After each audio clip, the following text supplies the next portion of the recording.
कैसे हो दोस्तों? मैं शुभंकर पांडे। लास्ट लेक्चर हमने बजट को शुरू किया था। पार्लियामेंट के अंदर हम बजट को पढ़ रहे थे।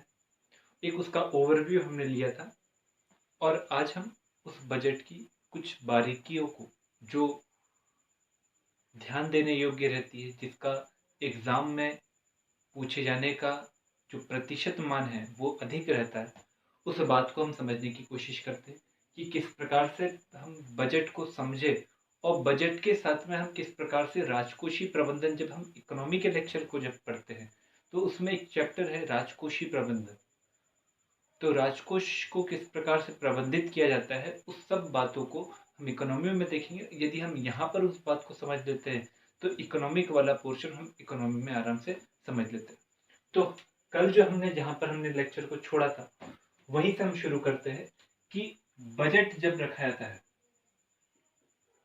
तो बजट रखने के बाद में कुछ बातें होती है, 6 बातें होती है, जिसको हमने आपको बताने की कोशिश की थी। सबसे पहला आता है बजट भाषण। सबसे पहले क्या होता है? बजट भाषण। उसके बाद प्रस्तुतिकरण, फिर होता है बहस, फिर होती है अनुदान की मांग क्या होती है, उसके ऊपर मतदान। उसके बाद में आता है वित्त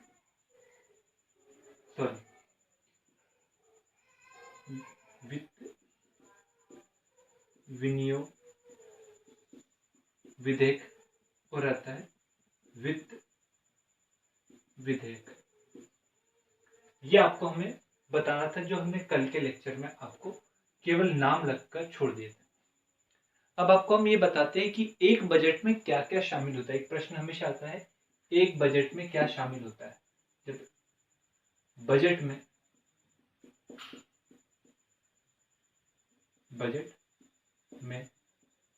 क्या क्या शामिल होता है। अब बजट में क्या क्या शामिल होता है उस बात को थोड़ा सा देखते हैं। इसमें 3 वर्षों का, याद रखिएगा, 3 वर्षों का विवरण होता है। एक वर्ष, जैसे उसको समय देकर आपको बता देंगे, एक वर्ष जो अगला है उसका विवरण, एक वर्ष जो चल रहा है उसका अनुमान, और एक जो बीता वर्ष है उसके विषय में सटीक आंकड़े। जैसे मान के चलिए, अभी निर्मला सीतारमण के द्वारा 2021-22 का बजट रखा। तो 2021-22 का जो बजट है उसमें वो हो गया अगले वर्ष, मतलब आने वाले वर्ष में हम क्या बात करेंगे, उसके लिए पैसा कहां से आएगा, मतलब कहां से पैसा आएगा, कहां पैसा खर्च करेंगे, इस बात को हम देखेंगे। इसके अलावा क्या होता है बजट में, जो वर्ष चल रहा रहता है, क्योंकि वर्ष चल ही रहा है, क्योंकि एक वित्तीय वर्ष 1 अप्रैल से शुरू होता है और 31 मार्च को समाप्त होता है।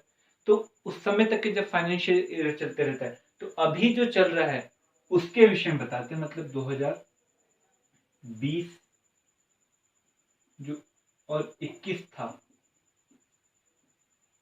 उसके विषय में बताते हैं कि भैया उस समय का जो ईयर है वो कैसा खर्च हुआ।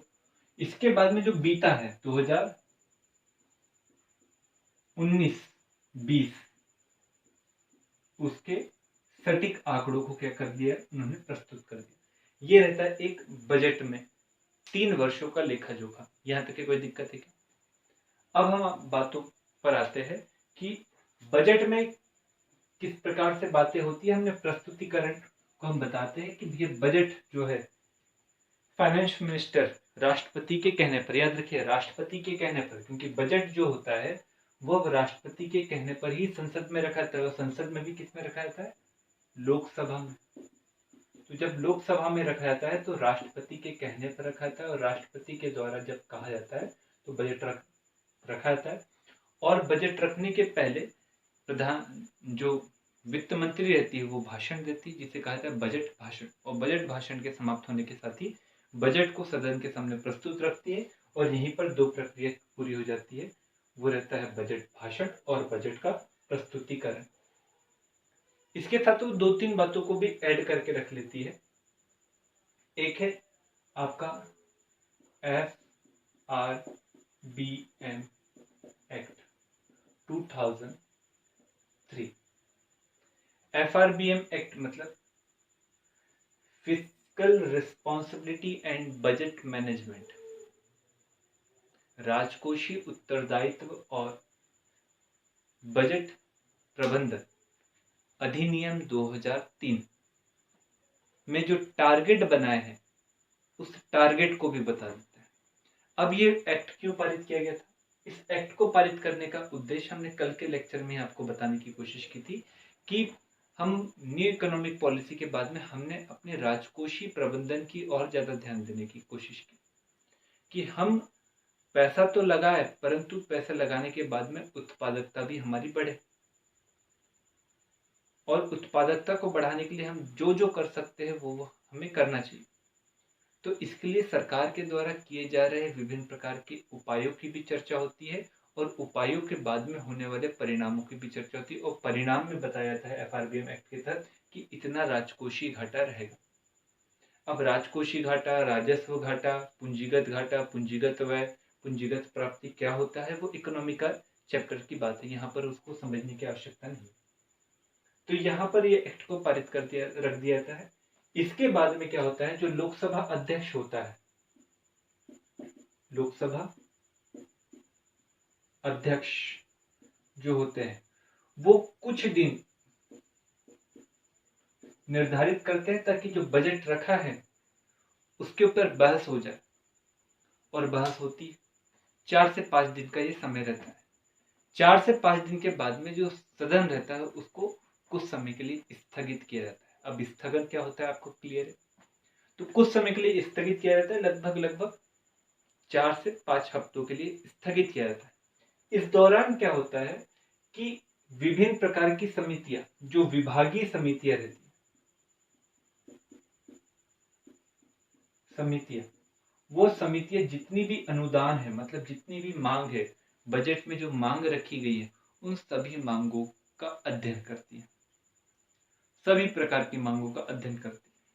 ये जो विभागीय समिति है ये 1993 से बनी, और 1993 में इसकी संख्या थी बस 17।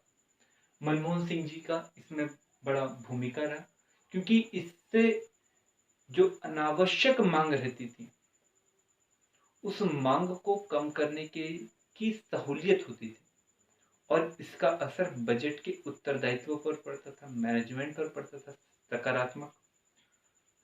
तो पहले 17 विभागीय समिति थी, उसके बाद में 2003-4 में इसमें और सीटों को बढ़ा दिया गया, और वर्तमान में हो गई टोटल 24 समिति। ये जो विभागीय समिति रहती है इसमें दोनों ही सदनों के सदस्य रहते हैं। कुल जो सदस्यों की जो संख्या रहती है वो रहती है 31, और इसमें जो लोकसभा के रहते हैं 21 और राज्यसभा के रहते हैं 10, ऐसे मिलाकर 31 सदस्य पूरे रहते हैं। ये सिलसिलेवार तरीके से अलग अलग विभागों की जो मांग रहती है उनका अध्ययन करती है, और अध्ययन करने के बाद में क्या करती है, वो कटौती प्रस्ताव को लाती है। मैं यहाँ पर बता देता हूँ, कटौती प्रस्ताव को लाती है। कटौती प्रस्ताव अलग अलग प्रकार के रहते हैं। एक कटौती प्रस्ताव रहता है आपका नीतिगत कटौती प्रस्ताव। इसके साथ में एक और प्रस्ताव कभी कभार आती है जिसे कहते हैं सांकेतिक कटौतीगत प्रस्ताव। एक कौन सा है? नीतिगत कटौती प्रस्ताव। और उसके बाद कौन सा है? सांकेतिक कटौती प्रस्ताव। नीतिगत कटौती प्रस्ताव के बाद, सांकेतिक के बाद में एक आता है आर्थिक कटौती प्रस्ताव।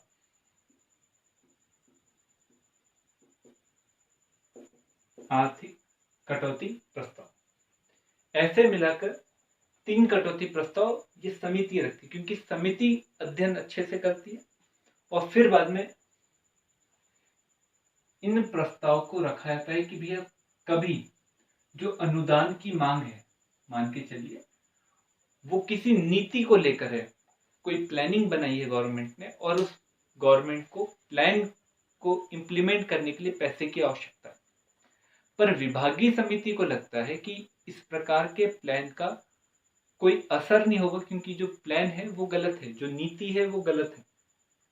तो इसलिए नीति का विरोध करने के लिए जो प्रस्ताव को लाया जाता है उसे कहा जाता है नीतिगत प्रस्ताव।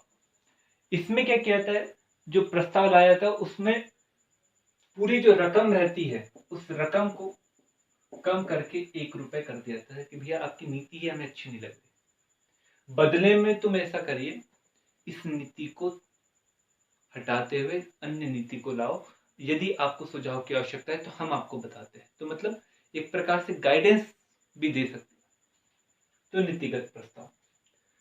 इसके बाद में आता है आर्थिक। नाम से ही क्लियर हो जाएगा, अगर कोई ऐसी बातें बजट में है जिसके कारण, जिसमें के इम्प्लीमेंटेशन के कारण अर्थव्यवस्था पर व्यापक नकारात्मक प्रभाव पड़ सकता है, उस समय में जो विभागीय समिति जो प्रस्ताव को लाती है उसे कहा जाता है आर्थिक कटौती प्रस्ताव।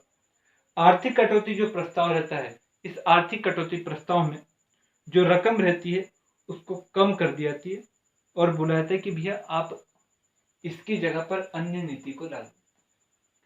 सांकेतिक कटौती प्रस्ताव।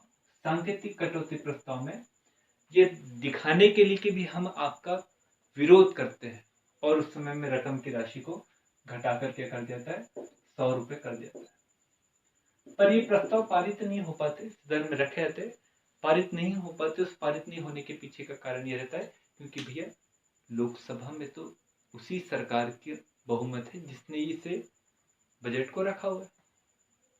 तो अगर एक भी प्रस्ताव पारित हो जाता है तो इसका मतलब ये होता है कि सरकार अल्पमत में है और उसे तत्क्षण त्यागपत्र देना पड़ेगा। पर ये जो कटौती प्रस्ताव रहते हैं, इन कटौती प्रस्ताव की बात अलग रहती है।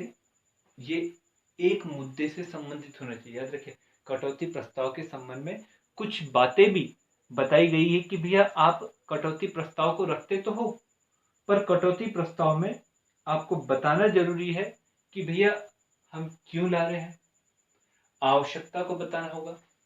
और एक मुद्दे के लिए एक कटौती प्रस्ताव लाओगे, हर एक के लिए नहीं, एक जैसा नहीं लाओगे। मतलब कैसा है कि आपने 2-3 बंच बना दिए और उनको एक ही साथ बोल दिया कि फलाना योजना, फलाना योजना, फलाना योजना, फलाना योजना। इसका नेगेटिव इम्पैक्ट पड़ सकता है इकोनॉमी पर, तो हम आर्थिक कटौती प्रस्ताव लाते हैं। तो ऐसा नहीं चलेगा, आपको हर योजना के लिए अलग अलग प्रस्ताव को लाना पड़ेगा। ये बात है, ये जरूरी है। दूसरा, आपको कारण भी बताना पड़ेगा कि भैया ये क्यों लाया जा रहा है, हम क्यों लेकर आ रहे हैं, इसे बताना पड़ेगा। ये बात उन्होंने बोला।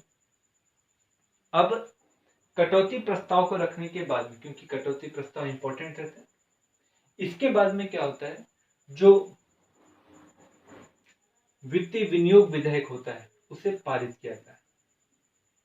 क्योंकि 7-8 दिन का समय निकल जाता है, सॉरी 4 से 5 हफ्तों का समय निकल जाता है, और 4 से 5 हफ्तों का समय निकलने के बाद में वित्तीय विनियोग विधेयक को रखा जाता है और वित्तीय विनियोग विधेयक पारित होता है।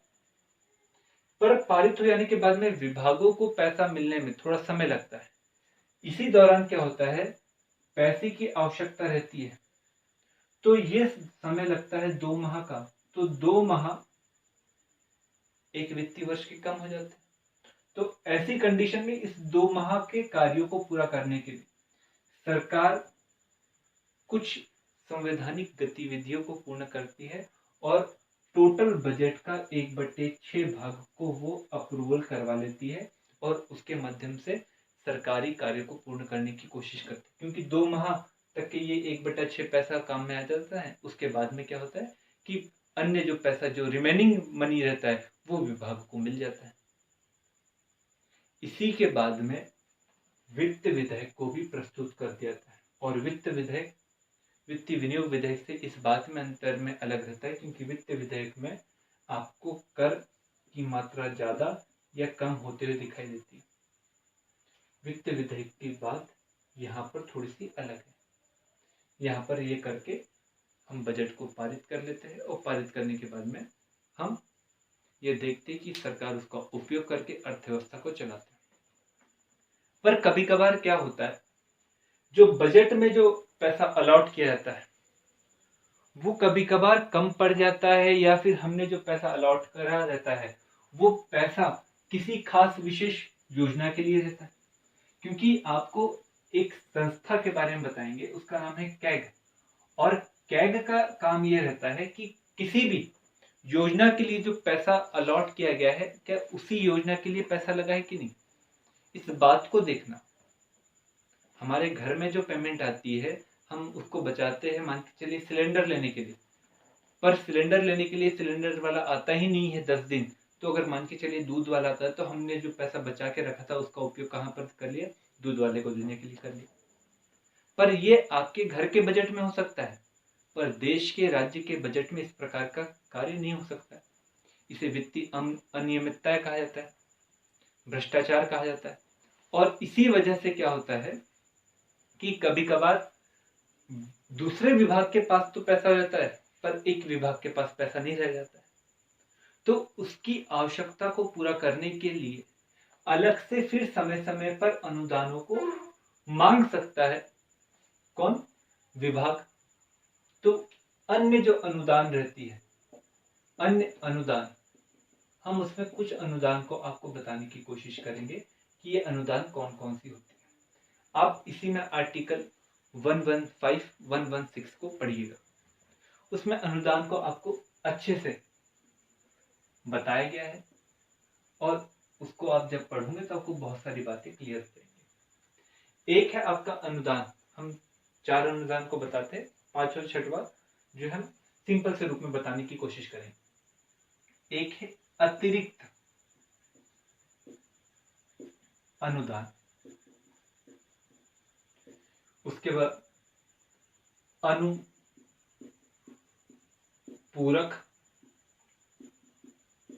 अनुदान।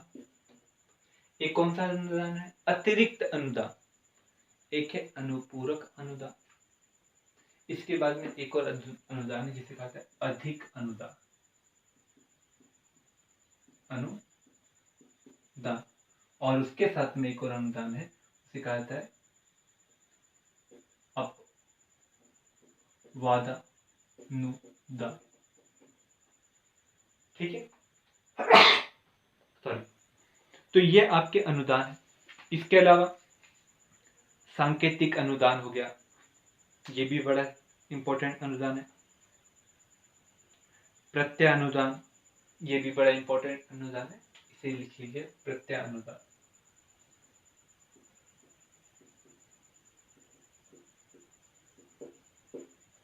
उसके अलावा एक और है सांकेतिक अनुदान। अब ये अनुदान क्यों मांगा जाता है, तो अनुदान मांगा इसलिए आता है क्योंकि बजट में जो पैसा अलॉट किया है वो संबंधित सेवा के लिए नहीं है, या वो जो सेवा हमें नहीं दिखी है उसका कहीं ना कहीं कुछ भी जो उल्लेख है वो बजट में है ही नहीं। तो उस कंडीशन में क्या किया जाता है, अनुदानों की मांग को रखा जाता है।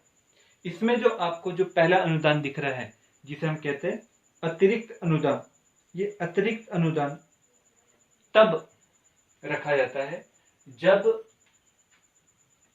बजट में जो बजट रखा था उसमें कोई नई सेवा, कोई नई जो सेवा थी उसकी परिकल्पना ही नहीं की, पर बजट के पारित हो जाने के कुछ समय के बाद में वो सेवा आवश्यक लगी कि भैया इस सेवा को बनाना चाहिए, इस सेवा का उपयोग करना चाहिए, तो ऐसी कंडीशन में उस सेवा को चलाने के लिए, शुरू करने के लिए पैसे की आवश्यकता रहती है, बजट की आवश्यकता रहती है। तो कोई दूसरा विभाग आकर उस सेवा को शुरू नहीं कर सकता, क्योंकि उस सेवा के लिए पैसा बजट में है ही नहीं। तो ऐसी कंडीशन में बजट में पैसा नहीं होने के कारण हम फिर से संसद में जाते हैं और कहते हैं कि भैया आप उस नई सेवा के लिए पैसा दे दीजिए। तो उस समय में जो हम ग्रांट मांगते हैं वो रहता है अतिरिक्त ग्रांट, ठीक। पर कभी कभार क्या होता है कि नई सेवा की जगह जो पुरानी सेवा चल रही है, उस सेवा के लिए जो पैसा अलॉट करके रखा था हमने, वो पैसा जो था वो उसी सेवा में क्या हो गया, खर्च हो गया, समय से पहले खर्च हो गया। जैसे लास्ट ईयर जो मनरेगा के लिए जो पैसा अलॉट किया गया था, वो पैसा लॉकडाउन के समय में जितने भी प्रवासी मजदूर आए थे उनको मनरेगा का मजदूर बनाकर जब कार्य लिया, विभिन्न राज्यों ने लिया, तो उस वजह से राज्यों के ऊपर, केंद्र के ऊपर अतिरिक्त मजदूरों का भार बढ़ा। तो जो पूर्व में निर्धारित बजट था, जो एक सीमा तक के लोगों को मनरेगा की मजदूरी देने का कार्य करता था, उसमें कई सारे अन्य मजदूर भी जुड़ गए, जिसके कारण पैसा अधिक मात्रा में लगा। तो पहले से पुरानी सेवा थी, पर जो पैसा अलॉट किया था वो कम था। तो अधिक पैसे की जब आवश्यकता पड़ती है तब कौन सा अनुदान को रखा जाता है, अधिक अनुदान को रखा जाता है। तो आपको यहां तक की कोई दिक्कत है क्या, अधिक अनुदान कब रखा जाता है? इसके अलावा कभी कभार अधिक अनुदान, अनुपूरक अनुदान रखा जाता है। अधिक अनुदान में क्या है कि जो सेवा थी, पुरानी सेवा थी, उसके ऊपर जो खर्च था वो हमारा बहुत हो गया और निर्धारित रकम से हमने बहुत अधिक कर दिया। तो उस संबंध में उस सेवा को चलाना जरूरी है, उस सेवा को आगे बढ़ाना जरूरी है, क्योंकि उससे ही देश की अर्थव्यवस्था को गति मिलती है। तो इस संबंध में जो हम अनुदान को रखते हैं तो उसे कहा जाता है अधिक अनुदान। पर इस अधिक अनुदान को अप्रूवल देने से पहले लोक लेखा जो समिति होती है उससे अप्रूवल लेना जरूरी है। और जो वित्त वर्ष है अगला, उसमें इस अनुदान के विषय में बताना भी जरूरी पड़ता है कि आपको बताना है कि भैया आपने जो ग्रांट मांगी थी वो कैसी ग्रांट थी, आप बताइए। और इस सब की जांच कौन करती है, लोक लेखा समिति है। लोक लेखा जो समिति है वो एक वित्तीय समिति है। वित्तीय समिति 3 प्रकार की है जो पूरी संसद में वित्तीय क्षेत्र को प्रबंधित करने का कार्य करती है। उसमें एक है लोक लेखा समिति, एक है प्रकलन समिति और एक है सहकारी उपक्रम समिति। उसमें जो सबसे पावरफुल समिति है वो है लोक लेखा समिति और सबसे बड़ी जो समिति है वो है प्रकलन समिति। हम यहाँ पर लोक लेखा समिति की बात कर रहे हैं। तो ये आपका हमने बताने की कोशिश की और इसे आपको पारित करना पड़ेगा संसद से। ऐसा ही अपवानुदान, मतलब अपवाद स्वरूप पैसे की आवश्यकता पड़ गई, नाम से ही क्लियर हो रहा है। तो उस समय में जो अनुदान की आवश्यकता पड़ती है उसे कहता है अपवा अनुदान। ये अपवा अनुदान को यदि आप समझ गए तो इसके बाद में एक और अनुदान बचा है, वो आपका अनुदान है प्रत्यानुदान। जब किसी सेवा को चलाने के लिए अत्यधिक, तुरंत, एकदम जरूरी धन की आवश्यकता हो जाती है, बहुत अधिक आवश्यकता है कि उस सेवा को रन करना बहुत जरूरी, उस समय में जो अनुदान को मांगा जाता है उसे कहता है प्रत्यानुदान। साकेतिक अनुदान मतलब एक संकेत कर रहे हैं कि भैया हमें पैसे की आवश्यकता है, आप हमें दीजिए। इन 2 अनुदान को यदि हम छोड़ दें तो बाकी के 4 अनुदान जो है उन अनुदानों को प्राप्त करने के लिए वैसे ही प्रोसीडिंग की जाती है जैसे एक बजट को रखा जाता है। मतलब पहले बजट भाषण होता है तो यहाँ पर भाषण होगा, फिर प्रस्तुतिकरण होगा, प्रस्तुतिकरण के बाद में बहस होगी, बहस हो जाने के बाद में अनुदान की मांगों पर मतदान होंगे, फिर साकेतिक नीतिगत या आर्थिक कटौती प्रस्ताव रखे जाएंगे, फिर वित्त विधेयक, फिर वित्त विनियोग विधेयक, इन सब बातों को क्रॉस किया जाएगा। वैसे ही यहाँ पर भी होगा। कोई दिक्कत है क्या? कोई दिक्कत नहीं। तो बजट जो है ये लोकसभा से पारित होता है और लोकसभा से पारित हो जाने के बाद में इसे राज्यसभा में भेजा जाता है। राज्यसभा के पास में केवल इतनी शक्ति है कि वो उसे 14 दिन तक के रख सकता है, 14 दिन तक के रखता है, उसके ऊपर बहस भी करता है, पर मत करने का अधिकार नहीं, पर जो संशोधन वो मांग बोलता है उस संशोधन को मांगने के लिए जो लोकसभा है वो बाध्य नहीं है। ये 14 दिन तक के बहस भी नहीं करता है, तो भी 14 दिन के बाद में ये माना जाएगा कि ये बजट पारित हो गया, ये पारित हो गया। ऐसा इसलिए किया गया है क्योंकि धन राज्य को चलाने के लिए एक आवश्यक साधन है।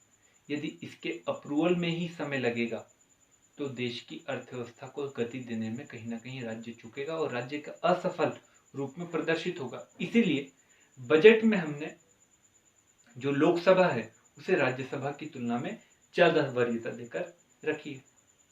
ये बात को थोड़ा सा ध्यान में याद रखिएगा। तो ये बात थी हमारे बजट की, जिसको हमने आपको बताने की कोशिश की। ये अनुदान थे, इन अनुदानों को ध्यान में याद रखिएगा।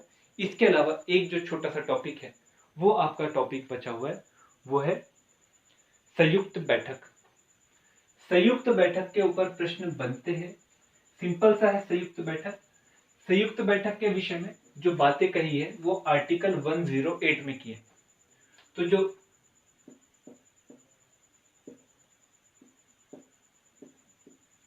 बैठक है वो आर्टिकल 108, ठीक है। इसमें यह कहा गया है कि जब भी हम केवल संसद के बारे में बोल रहे हैं, हम संसद के बारे में ही संयुक्त बैठक का प्रावधान है। विधानसभा या विधान परिषद, इन दोनों में जब किसी प्रकार का मतभेद हो उस समय में संयुक्त बैठक का प्रावधान नहीं है। जब आपको वहां पर बताएंगे तो वहां की बात थोड़ी सी अलग है।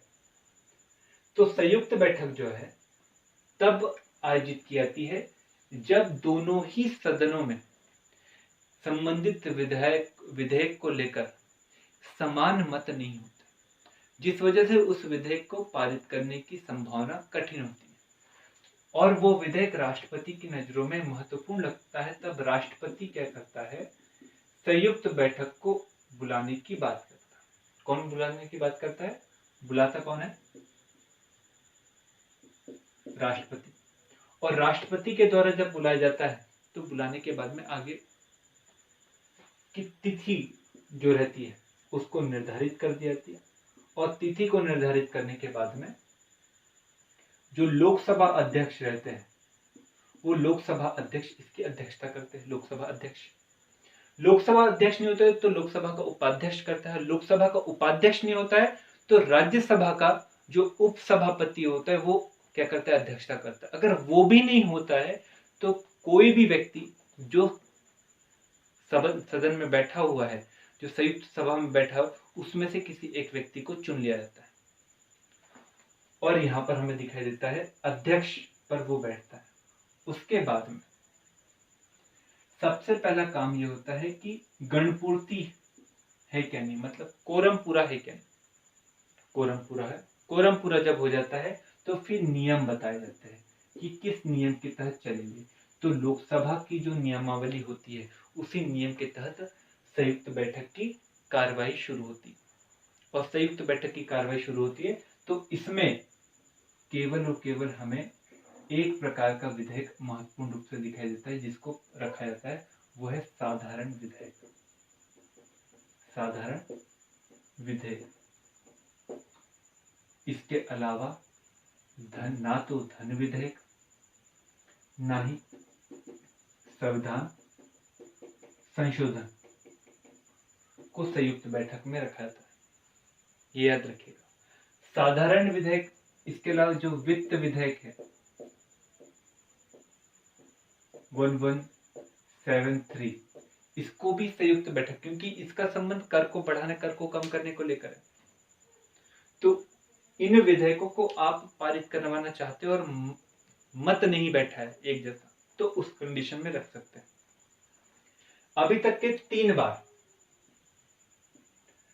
1961 दहेज प्रताड़ना, दहेज अधिनियम से संबंधित, 1977 बैंकों के संबंध में, और फिर 2002 पोटा एक्ट जो आर्टिकल 22 से संबंधित था। आर्टिकल जो प्रिवेंटिव डिटेंशन एक्ट जो पोटा लाया गया था टाडा के बाद में, उसको लेकर था, और उसमें राज्यसभा और लोकसभा में एक मत नहीं बन पा रहा था, तब लाया गया था। ये बात अगर आपको क्लियर है तो संयुक्त बैठक को हमने बताने की कोशिश की। अब पार्लियामेंट के कुछ ही लेक्चर बचे हुए, इसके बाद में हम सुप्रीम कोर्ट को पढ़ने की कोशिश करेंगे। सुप्रीम कोर्ट को भी उसी प्रकार से पढ़ेंगे जैसे पार्लियामेंट को एकदम शालीनता के साथ में धीरे धीरे पढ़ने की कोशिश की। यदि आपको वीडियो अच्छा लगा हो तो जरूर से लाइक करिएगा, चैनल को सब्सक्राइब करिएगा और बेल आइकन भी दबाना ना भूलिए। Thank you.